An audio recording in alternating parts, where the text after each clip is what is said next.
Rising is a global campaign to highlight the fight against gender-based violence.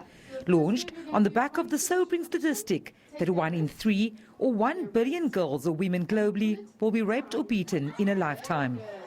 I would have wanted the president to own the disappointment, the 16 promises that he didn't keep up. None of what he said on 5th September, we as the communities have seen materializing. 1.6 billion, what does that mean for us activists? How many more emergency safe houses is there going to be? Activists have committed to campaigning against rape and murder in their various communities on a daily basis. We need the tools, and that is why we as activists need to unite and have the resources available to take back to our communities to uplift them. Police in the province have supported the initiative. It urged its members to treat domestic violence and abuse with the seriousness it deserves. We have a serious responsibility to make sure that when a person comes as a victim at our centers, we really have empathy and understanding of the crimes that have taken place, but also the kind of quality service we offer at that point in time is critical. The 1 billion Rising campaign's aim this year is to free women from, among others, sexual and physical violence. Vanessa Puna, SABC News, Lavender Hill. All right, the UJ Centre for Entrepreneurship and Property Stokvel Investment Club are joining forces to help aspiring and existing entrepreneurs learn more about the tools at their disposal. Both organizations will be providing free and focused seminars on the ins and outs of starting a new business. The seminars are conducted monthly and attendees will get the chance to spend an hour and a half learning about opportunities and resources available to local entrepreneurs. For more on this initiative, we're joined in the studio by the head of the mentoring program at UJ Centre for Entrepreneurship, Ian McCloy, and Nicholas Manike, who is one of the beneficiaries to the program. Gentlemen, thank you so much and thanks for coming through this morning. Ian, let's start with you. Yeah. As media, we are constantly bombarded with new programs about how to assist entrepreneurs. What makes the UJ program different from all the others? I think UJ has something different. We are about impact. We take a student and we see how well they could be impacted by the programs we have. So it's less academic, it's more practical. We run outreach programs and we run tailor-made programs specifically for young people. Yeah. We need future business leaders. We need to develop them as fast as we can. This country needs to have youth development, and this is one way in which the UJ is assisting through the Centre for Entrepreneurship. Just clarify what you mean when you say we take students. Is this where you source your entrepreneurs from, or can you have a random entrepreneur from anywhere in the country approach you and say, I'm interested, I'm an aspiring entrepreneur and I would like you to give me the tools? We have programs for our student body, 50,000, but we also reach the community at large. You can be any age, you can come back from any kind of background in terms of education. You're welcome to apply. We run several programs. There's a startup business program. There's an a program for enriching business, which Nicholas was on. And we're there to help. We're part of the ecosystem around which entrepreneurs can develop. Nicholas, you're not new to the SABC. We've spoken to you several times. You're known in the country as a budding business person. How did you get into this program? Well, what UJ, they do research to find out of, an aspiring entrepreneur. So at that stage, I was also doing a few businesses and they sent me an email to say, look, we have a program. Would you like to be part of it? So they approached you? Yes, yes. But these are programs that are available online, so anyone can apply. So what happened is that, remember we started the Property Stokvel Investment Club where we're bringing different stakeholders from the community. And as a Property Stokvel, we have raised more than 2 million through Property Stokvel, and with the help of UJ, from what I've learned, is that you need to work together. There's a lot of things that is involved, marketing, how to make a business run successfully. Yeah. So as someone who's doing really, really well in business, and as a Property Stokvel, they thought, or we saw that it would be great to partner with UJ so that it doesn't only benefit me, but it benefits the people in the Stokvel and the community at large.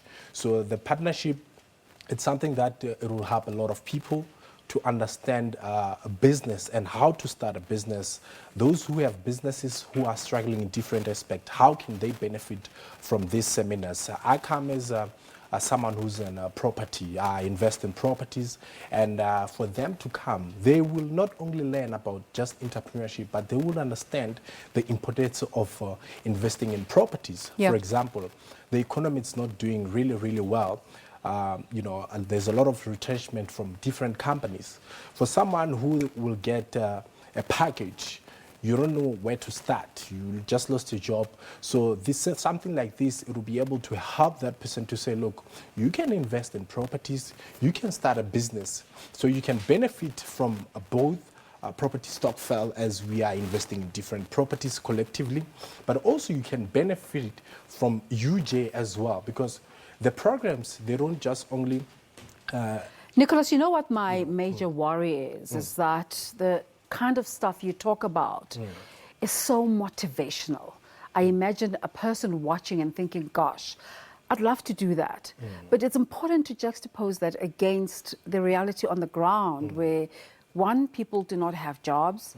Two, when people do get those packages that you talk about, sometimes they're not given the correct advice in terms of how to invest that money in a way that will bring about returns.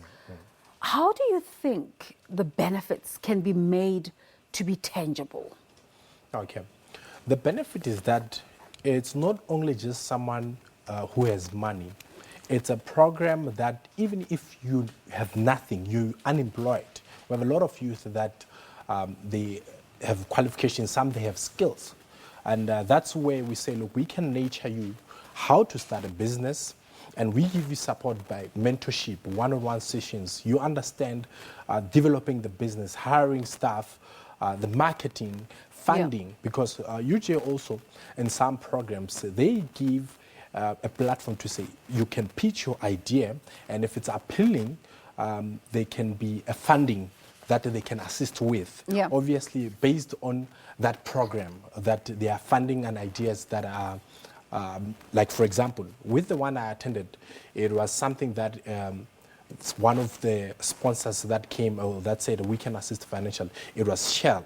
Now, when that program, which obviously UJ is facilitating and is saying, look, you're not working, you are working, you have a business, you don't have a business, come so you can benefit and we can nurture you. That's what UJ is doing now, to nurture me and say, look, you benefited, now you're running businesses, but also they are still there in my businesses. They still giving you that me. support going forward. Yes. Ian, entrepreneurship has been identified as one of those low-hanging fruit in terms of an area where employment can be created.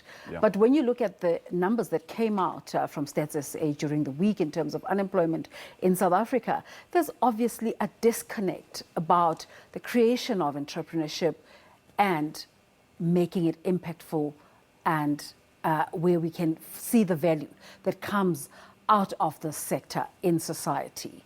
Just take us through some of the evidence-based conversations about where the blockages are. I think the interesting thing is there's lots of work to be done. Yeah. We need to build the economy. There's everywhere you look, there's work to be done. But how does that work become jobs? This is where the entrepreneur comes in. He's the person, or she's the person, who identifies the opportunity, realizes there's a money-making opportunity there as well, preferably in a number of ways. The idea of having maybe one stream of income is dated. It also has to make sense in an African context. A business that doesn't work with the community is not a business that will survive. We also have young people full of talent and ideas. They're innovative. They need to express that somehow. So to capture those three elements is really what entrepreneurship is about. To work with those young people, to give them opportunity or to open doors for them, link them into markets, link them into financial opportunities. This is what our center is all about. It's run as an outreach. All our programs are sponsored, which makes it easily accessible. What kind of numbers are you servicing? We're doing about 250 a year. We'd love to do more. We're speaking, 250 allows you to have focus. yes. Yeah. These are young people who are then holistically supported. So we have an integrated model whereby we don't just give them a qualification and leave them. We try and support them as they go forward in their businesses with a very focused mentoring program. We work with the Raymond Ackerman Academy, who funds 30 mentees every year. It's a very integrated program.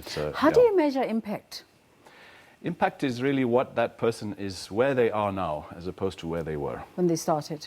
Yeah. They may have achieved dignity in terms of finding a job. They may have employed 1 or 2 people. It's small steps. Yeah. Nicholas is the 37th most Take us influential through those South African. small steps, because we're speaking to a South African society that is so much in need of motivation. And just want to see results, to say there's something happening here. You know, you can start a business with very little because we're gifted with resources. We have the sun, we have water, we have soil. There's a lot of agricultural possibilities in this country. Huge, massive potential. Yeah. If you think on one hand we have food insecurity, but on the other hand we are able to grow our food. Obviously now entrepreneurs need to work within this agribusiness space. That's an obvious opportunity. I've met people who've started with 50 rand. You can't succeed by yourself though. You ask any business leader today. So there is progress. There's a lot of help available. You know, when you talk about that need to be in touch with the community, one of the biggest challenges, not for only for entrepreneurs, for government, is the growing population in South Africa. How do we develop and hone that ability to understand small communities where you can make an impact there and you can develop a livelihood in that space? You don't necessarily have to cover the entire 56 million South African platform. You don't even need to go into a big town anymore. You need to look locally where you are. We're working on a project in Venda. It's a solar bakery. It's to empower communities. But we need drivers for every project. Those are the entrepreneurs. You know, you're not born an entrepreneur. You can be made one. So your drivers are your Nicholas. Nicholas, you run your own businesses, but you also run the Stokvel Association, the Property Stokvel Association, where it's members-based. We speak about you today in terms of how you've benefited from the program, but how have the people, your members, benefited? Okay, so when I started my businesses, there was a lot of things that I was lacking in. And another thing is that I wanted to grow my businesses by hiring others, but the capital, it was not there. And some of the program UJ has is that they assist entrepreneurs to say, look, we have students that are currently studying, whether it's accounting or something else. We can be able to hire that staff for you to come and work in your business, to help your business grow, because they are getting experience. And UJ will assist in terms of making sure that they pay some of the money directly to them. So I don't pay them. UJ will take care of that. But so it's got to be a viable business proposal. Yes. But not only that. You don't support just for the sake of supporting. It works both ways. On one hand, the graduate is getting a work opportunity, and on the other hand, the small business is getting the skills of the graduate. So it's a very symbiotic relationship. Yes. But also that is that the partnership is that I noticed that we have a group of different entrepreneurs in the property Stokvel, different stakeholders, different age gaps. Now, as I spoke to them, I said, look, I have a group of people where, as a property Stokvel, we're doing different things there. We invest in properties. Can our members benefit from such? And UJ, they were welcome to say, look, they're more than welcome to send their application. We will review them. Oh, so they still have to go in as individuals. Yes, they don't not just as come a group. in as a group. Yes, as individuals. I'm interested in something you said earlier, that you've been able to raise 2 million rand. Yes. Now, 2 million rand is enough to buy one property.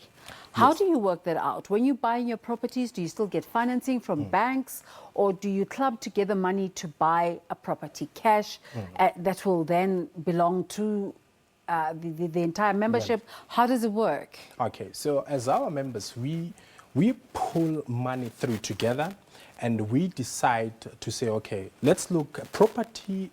People, you can't just look at it as just property. It can be a franchise. franchises can be property. So we come together, we say, look, there's a lot of franchises or there's a lot of properties out there. Let's do our market research. Which franchise can we go after? And then after doing a market research, we come as members, we vote to say, these are the disadvantages for this one and these are advantages. Yeah. We then take that money and we register a business. Remember the club, it's not a PTY Ltd. We need to register a business. So we take the funds and put it in the business account. We appoint a board that will run the company.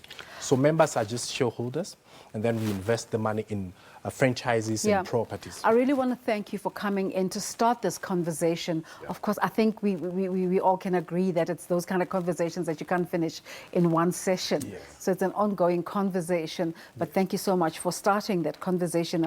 We've got time constraints, so we cannot continue any further. But Ian McCloy from the UJ, the Center for Entrepreneurship, and thank you so much for coming through.